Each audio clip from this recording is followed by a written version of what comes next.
Hello dear friend, spherical surface का एक question करने जा रहे हैं और ये क्वेश्चन आपके लिए बहुत खास है। खास क्यों है? क्योंकि इस क्वेश्चन में जो रिफ्रैक्शन होगा वो एक, दो, तीन और चार सरफेसेस पे होने वाला है। मतलब हम लोग चार बार स्फेरिकल सरफेस का फॉर्मूला लगाने वाले हैं। तो ये आपको सिर्फ स्फेरिकल सरफेस को बिल्कुल क्लियर कर देगा, उसके साइन कन्वेंशन, उसकी कैलकुलेशन, ओके, उसके रे डायग्राम्स, हम लोग रे डायग्राम वगैरह बना के भी देखेंगे। और ये क्वेश्चन पढ़ने के पहले मैं बता दूं कि ये क्वेश्चन मुझे एक स्टूडेंट ने भेजा है और रिक्वेस्ट करिए, sir please kindly make a video solution of this question. It's a very humble and generous request sir. शुरू करते हैं question. There is a spherical glass shell of refractive index 1.5। ये 1.5 रिफ्रैक्टिव इंडेक्स का spherical glass shell है जिसकी inner radius 10 centimetre है, मतलब R1 की वैल्यू 10 है और R2 की वैल्यू 20 है। Inside the spherical cavity there is air, यहाँ पे अंदर एयर भरी हुई है। A point object is placed at a point O at a distance of 30 cm from the outer spherical surface. यहाँ से 30 सेंटीमीटर पर ऑब्जेक्ट रखा हुआ है। Find the final position of the image as seen eye. यहाँ पे आई है और यहाँ से मेरे को बताना है कि इमेज किधर बनेगी। तो देखो यार, इस क्वेश्चन में जब ऑब्जेक्ट यहाँ है तो यहाँ से जब रेज निकलेंगी तो एक बार रिफ्लेक्शन यहाँ से होने वाला है, फिर इसकी जो इमेज बनेगी, जो सरफेस जहाँ पे इमेज बनाएगी वो उसके लिए ऑब्जेक्ट बन जाएगा, और फिर ये उसकी इमेज बनाएगी, जो इसकी इमेज होगी वो इस सरफेस के लिए ऑब्जेक्ट बन जाएगी, और जो उसकी इमेज होगी वो इस वाली सरफेस के लिए ऑब्जेक्ट बन जाएगी, और फिर फाइनल इमेज बनेगी। तो ढेर सारी कैलकुलेशन होने वाली है। ओके, तो बच्चों मैं एक बार आपको बता देता हूँ कि जब इस पूरी कहानी में हम जो फॉर्मूला यूज करने वाले हैं वो फॉर्मूला है स्फेरिकल सरफेस का, है ना। और स्फेरिकल सरफेस का फॉर्मूला क्या होता है? Mu two upon V minus mu one upon U is equal to mu two minus mu one upon R. और इसमें सब चीज़ों को जो हमें पता है उन्हें साइन कन्वेंशन के साथ लिखनी है, और जो अननोन है उसको हमको उस पर कोई साइन नहीं लगाना। जैसे मैं यहाँ से शुरुआत करता हूँ, मैं सबसे पहले स्फेरिकल सरफेस वन की बात करता हूँ। यहाँ पर रेज यूं आएंगी, ये इसका पोल है। तो जहाँ से रेज आ रही हैं, ओके, जहाँ से रेज आती हैं उस मीडियम का रिफ्रैक्टिव इंडेक्स म्यू वन होता है, वो वन है। जहाँ पे रेज जा रही होती हैं उसका म्यू टू होता है। यू जो है वो आपका -30 सेंटीमीटर है। माइनस क्यों लगाया? बिकॉज रेज आपकी right to left to right आ रही थी और आपका पोल यहाँ है। सारी डिस्टेंसेस आप पोल से मेजर करते हो।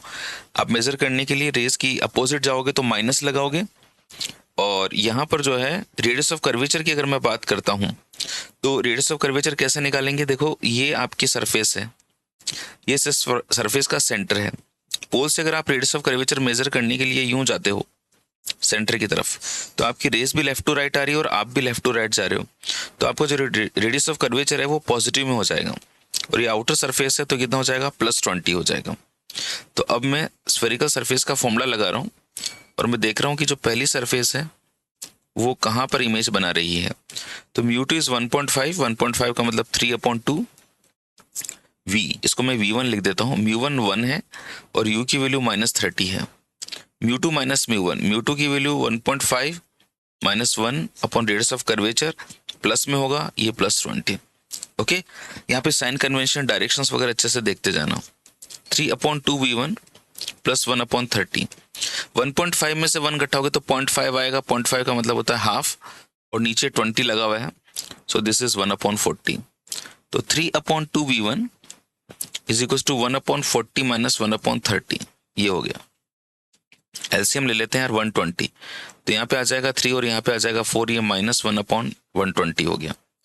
3/2 V1 इज इक्वल टू -1/20, इसको मैंने काट दिया यहाँ पे, तो ये 60 बार कट जाएगा और V1 की जो वैल्यू है वो आ जाएगी -180 सेंटीमीटर।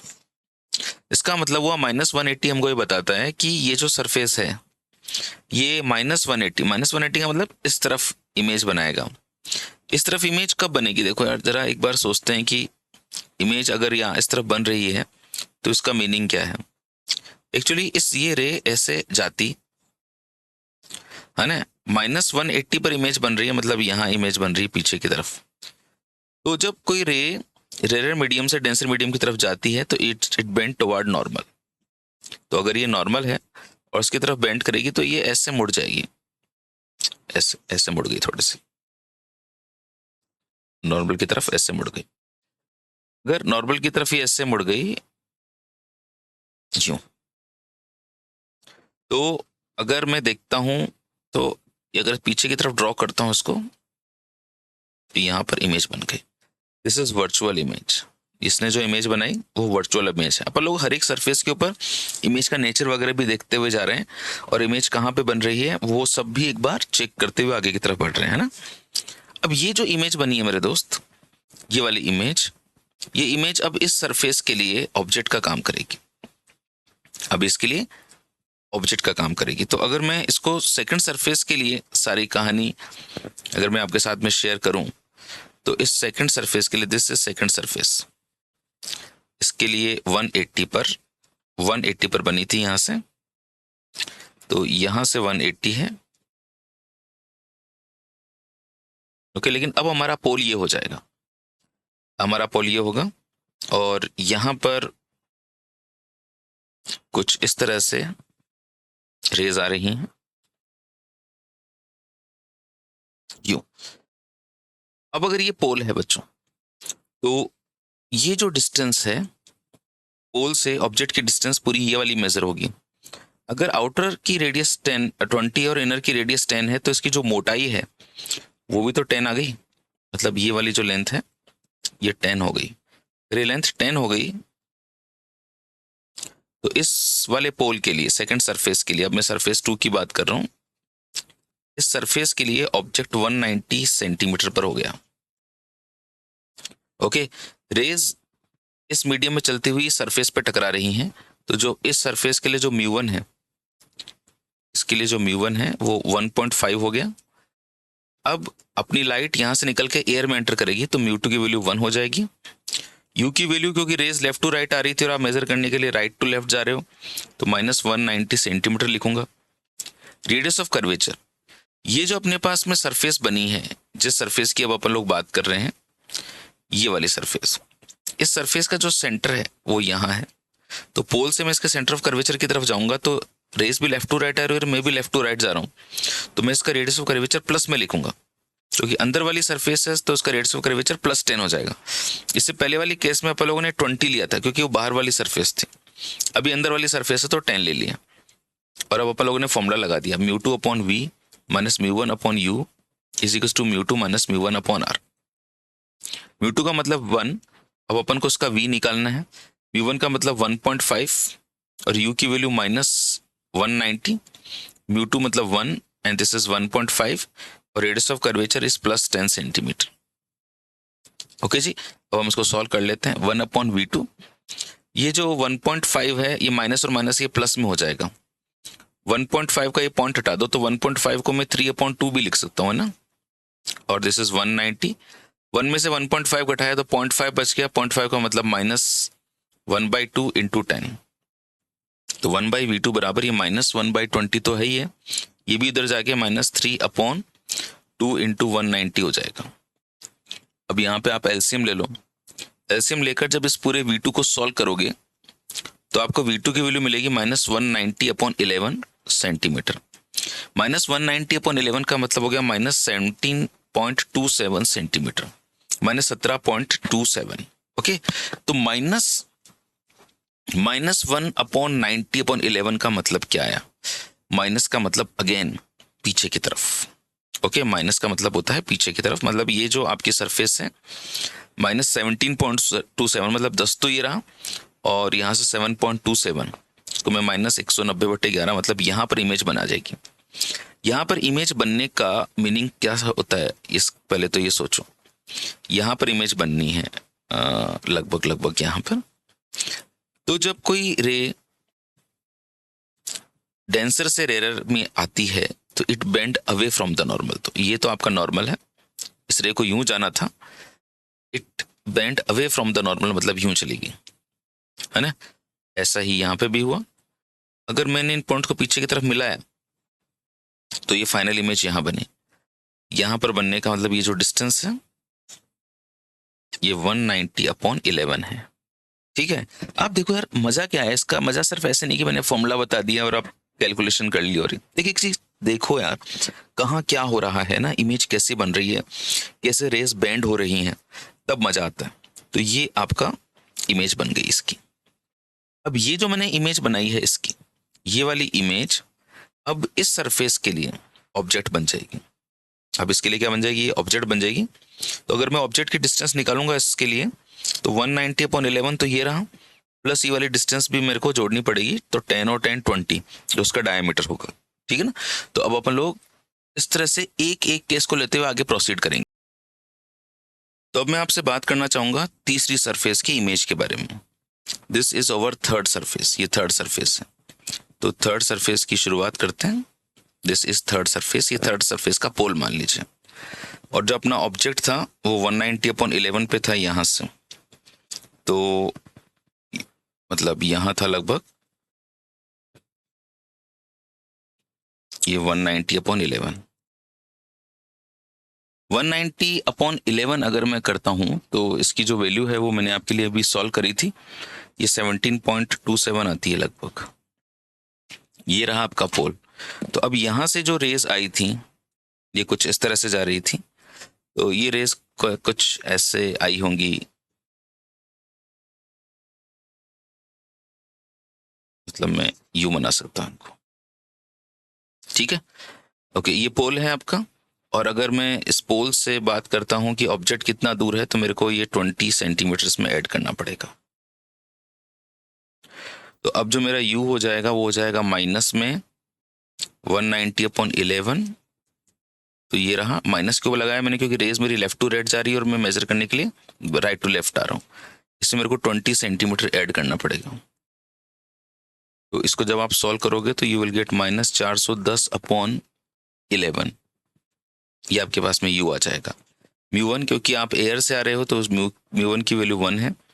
क्योंकि आप ग्लास में जाओगे अब यहाँ, तो 1.5 हो जाएगा। और रेडियस ऑफ कर्वेचर की बात करता हूँ, तो रेडियस ऑफ कर्वेचर कैसे होगा, देखो ये पोल है इसका, ये सेंटर ये रहा। इसका रेडियस ऑफ कर्वेचर मेजर करने के लिए आप यूं आओगे, रेज लेफ्ट टू राइट जा रही थी, आप उल्टे आए हो, तो ये माइनस में कैलकुलेट होगा। अंदर वाला स्फीयर है तो -10 सेंटीमीटर। चलिए जी, अब हम इसकी कैलकुलेशंस कर लेते हैं, है ना। तो कैलकुलेशन करते हैं, तो μ2/v minus μ1/u is equal to μ2 minus μ1/r। Actually क्या पेशेंस बहुत चाहिए, है ना, लेकिन अगर आप पेशेंस के बाद में फाइनल आंसर तक पहुंचते हो ना, तो फिर खुशी भी उतनी ज्यादा होती है।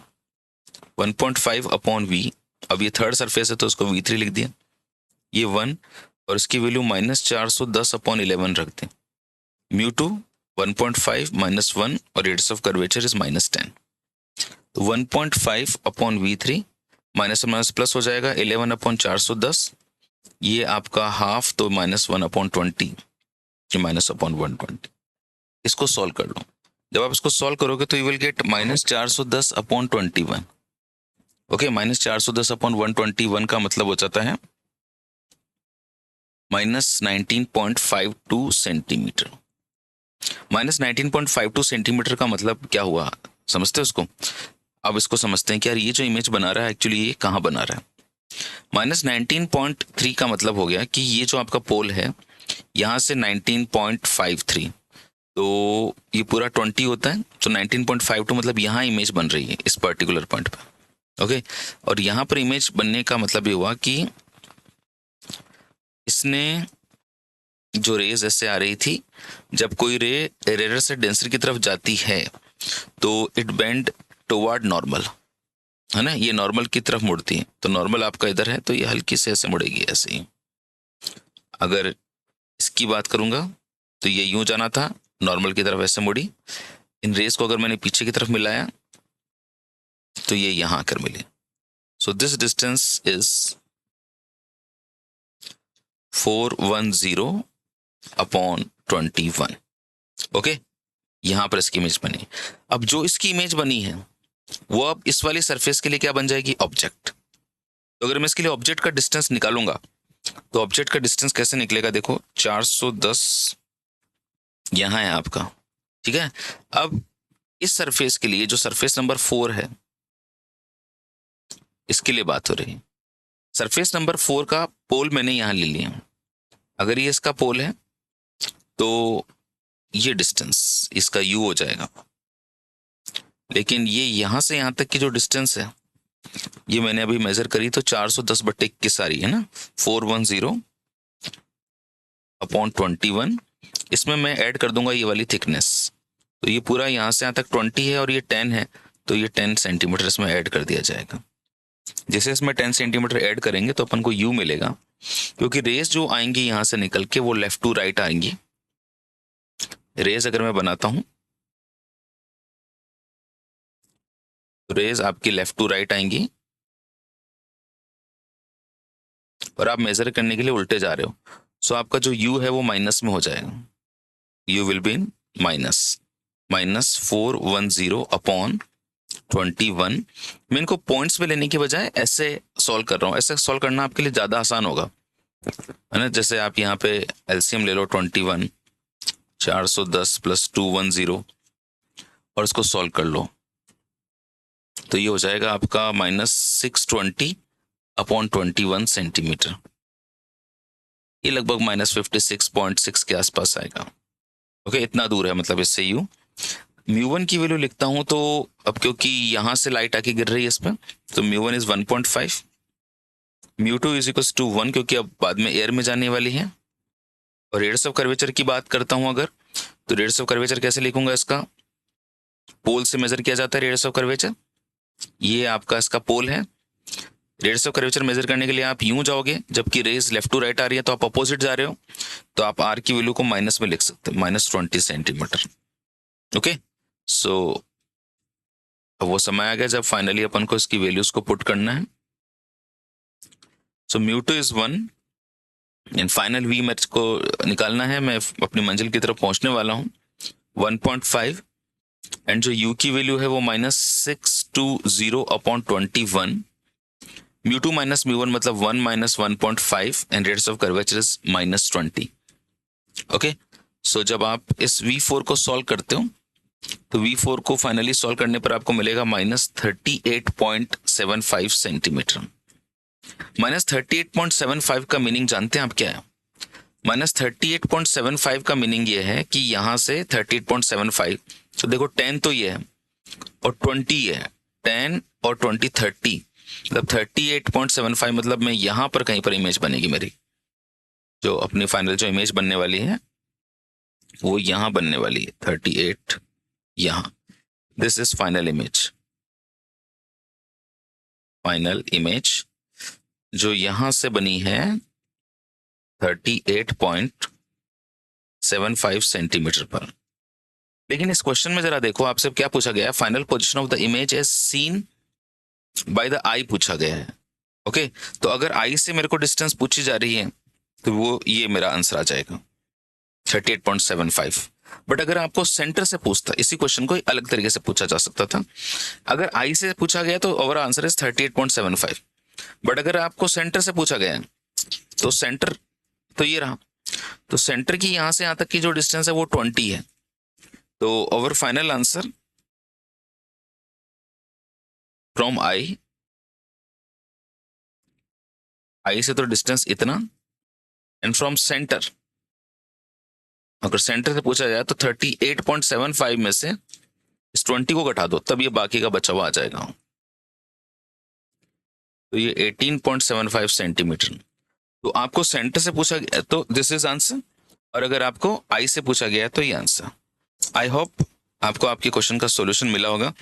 आपने जो मेरे से रिक्वेस्ट की थी, हम्बल रिक्वेस्ट, जेनरस रिक्वेस्ट, वो मैंने आपकी पूरी कर दी है। आपको इन कैलकुलेशन में बहुत अच्छे से आगे बढ़ना है, क्योंकि मैंने भी इस वीडियो को बनाने के लिए काफ़ी समय दिया।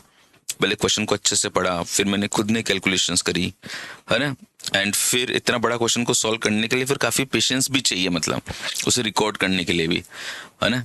तो but this thing connects you and me. तो आई होप आपने जो भी सपना देखा और ऐसे क्वेश्चन तक आप पहुंचे हो, और उस क्वेश्चन को अगर आप सॉल्व कर रहे हो और आपके मन में इतनी ज़्यादा जिज्ञासा है कि आप मेरे से रिक्वेस्ट कर रहे हो, तो definitely you are a good student. ईश्वर आपको सफलता दे, समृद्धि दे, और सिर्फ इस क्वेश्चन से आपका ही नहीं, कितने सारे स्टूडेंट को फायदा होगा जो इस क्वेश्चन में बीच में अटक गए होंगे। Okay, thank you so much, God bless.